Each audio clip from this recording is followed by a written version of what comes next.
अस्सलामु अलैकुम। तो शुरू करते हैं आगे का वाक़या। पार्ट 7, बनी इज़राइल की गौशाला परस्ती। इसी बीच एक और अजीब व गरीब वाक़या पेश आया। वह यह कि कोहे तूर पर एतिकाफ़ में फैलाव से फ़ायदा उठाकर एक आदमी सामरी के बारे में मौलाना अब्दुल कलाम आज़ाद ने वजाहत की है कि वह बनी इज़राइल में से ना था, बल्कि वह शुमेरी कौम का आदमी था और सपरी उसका नाम नहीं है, बल्कि उसकी कौमियत की तरफ इशारा है। ने जो ज़ाहिर में मुसलमान था, बनी इज़राइल से कहा कि अगर तुम वह तमाम ज़ेवर मेरे पास ले आओ तो तुमने मिस्रियों से उधार लिए थे, वह फिर वापस ना कर सके तो मैं तुम्हारे फ़ायदे की एक बात कर दूंगा। बनी इज़राइल ने तमाम ज़ेवर सामरी के हवाले कर दिए।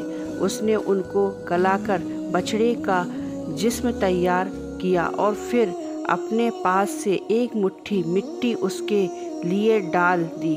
इस तरकीब से उसमें ज़िंदगी के निशान पैदा हो गए और उससे बछड़े की आवाज़ भाए भाए आने लगी।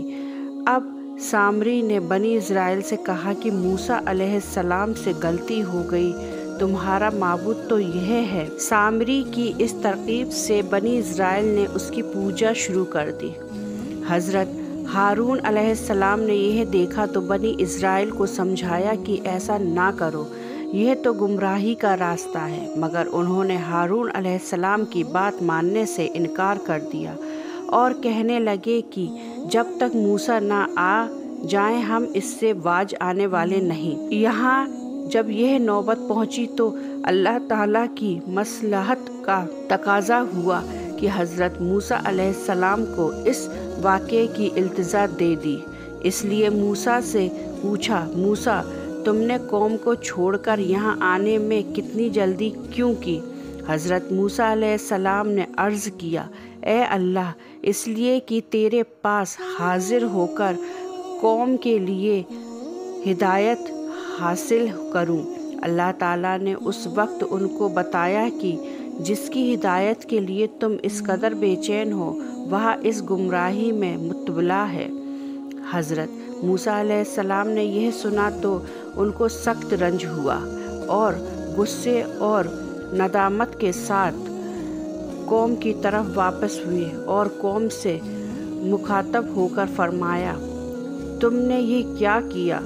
मुझसे ऐसी कौन सी देर हो गई थी जो तुमने ये आफत खड़ी कर दी? ये फरमाते जाते और गैज़ व गज़ब से कांप रहे थे, यहाँ तक कि हाथ की लोहे तख्तियाँ भी गिर गईं। बनी इज़राइल ने कहा, हमारा तो कोई कसूर नहीं, मिस्रियों के ज़ेवरों का जो बोझ हम साथ लिए फिर रहे थे, वह सामरी ने हमसे मांगकर यह स्वांग बना दिया और हमको गुमराह कर दिया। सिर्क नबूवत के मनसब के लिए एक बर्दाश्त न करने के काबिल चीज़ है। इसलिए और फिर इसलिए भी कि हज़रत मूसा अलैहिस्सलाम बहुत नर्म मिजाज थे। उन्होंने अपने भाई हारून की गर्दन पकड़ ली और दाढ़ी की तरफ हाथ बढ़ाया तो हज़रत हारून अलैहिस्सलाम ने फरमाया, ब्रदर, मेरी मुतलक खता नहीं है। मैंने उन्हें हर पहलू से समझाया, मगर उन्होंने किसी तरह नहीं माना और कहने लगे कि जब तक मूसा ना आ जाए हम तेरी बात सुनने वाले नहीं। बल्कि उन्होंने मुझको कमज़ोर पाकर मेरे कत्ल का इरादा कर लिया था। जब मैंने यह हालत देखी तो ख्याल किया कि अगर उनसे लड़ाई की जाए और पूरे ईमान वालों और उनके दरमियान लड़ाई छिड़ जाए तो कहीं मुझ पर यह इल्ज़ाम ना लग जाए कि मेरे पीछे कौम में फूट डाल दी। इसलिए मैं खामोशी के साथ तेरे इंतज़ार में रहा। प्यारे भाई, तू मेरे सर के बाल न नोच और न दाढ़ी पर हाथ बला और इस तरह दूसरों को हंसने का मौका न मिले। हारून अलैहिस्सलाम की यह मक़ूल दलील सुनकर हज़रत मूसा का गुस्सा उनकी طرف سے ٹھنڈا ہو گیا اور اب سامری کی طرف مخاطب ہو کر فرمایا، سامری، تو نے یہ کیا سونگ بنایا ہے؟ سامری نے جواب دیا کہ میں نے ایسی بات دیکھی جو اس اسرائیلیوں میں سے کسی نے نہیں دیکھی تھی، یعنی فرعون کے ڈوبنے کے وقت جبرائیل گھوڑے پر سوار اسرائیلیوں اور فرعونیوں کے درمیان روپ بنے ہوئے تھے۔ میں نے دیکھا کہ ان کے گھوڑے کی سونگ کی خاک میں زندگی کا اثر پیدا ہو جاتا ہے اور سوکھی زمین پر سبزہ اگ جاتا ہے۔ تو میں نے جبرائیل کے گھوڑے کے قدموں کی خاک سے ایک مٹھی بھر لی اور اس خاک کو اس بچھڑے پہ ڈال دیا اور اس میں زندگی کی نشانیاں پیدا ہو گئیں اور یہ بھاں بھاں کرنے لگا۔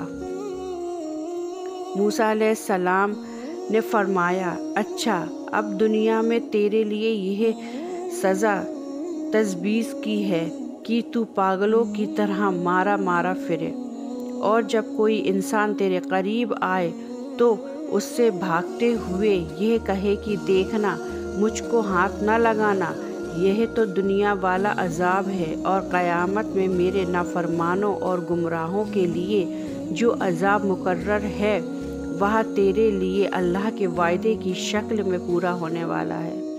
اے سامری، یہ بھی دیکھ کہ تو نے جس گوشالہ کو معبود بنایا تھا اور اس کی سمادھی اٹھا کر بٹھایا تھا، ہم ابھی اس کو آگ میں ڈال کر خاک کیے دیتے ہیں اور اس خاک کو دریا میں پھینک دیتے ہیں کہ تجھ کو اور تیرے ان بے وقوف متعدیوں کو معلوم ہو جائے کہ تمہارے معبود کی قدر و قیمت اور طاقت و قوت کا یہ حال ہے کہ وہ دوسروں پر عنایت و کرم تو کیا کرتا، خود اپنی ذات کو ہلاکت و تباہی میں نہ بچا سکا۔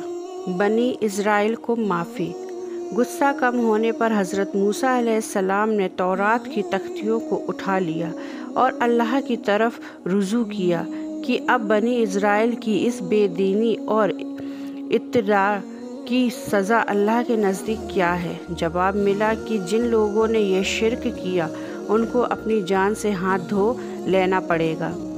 نسائی و روایت ہے کہ حضرت موسیٰ علیہ السلام نے بنی اسرائیل سے کہا کہ تمہاری توبہ کی صرف ایک شکل مقرر کی گئی ہے کہ مجرموں کو اپنی جان اس طرح ختم کرانا چاہیے کہ جو آدمی رشتے میں جس سے سب سے زیادہ نزدیک قریب ہو وہ اپنے عزیز کو اپنے ہاتھ سے قتل کرے، یعنی باپ بیٹے اور بیٹا باپ کو اور بھائی بھائی کو۔ آخرکار بنی اسرائیل کو اس حکم کے آگے سر جھکا دینا پڑا۔ کافی تعداد میں بنی اسرائیل قتل ہوئے۔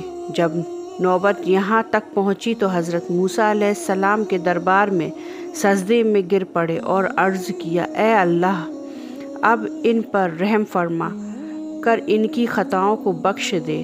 حضرت موسیٰ علیہ السلام کی دعا قبول ہوئی اور اللہ تعالیٰ نے فرمایا کہ ہم نے قاتل و مقتول دونوں کو بنا دیا اور جو زندہ اور قصوروار ہیں ان کی بھی خطا معاف کر دی۔ تم ان کو سمجھا دو کہ آگے شرک کے قریب کبھی نہ جائیں۔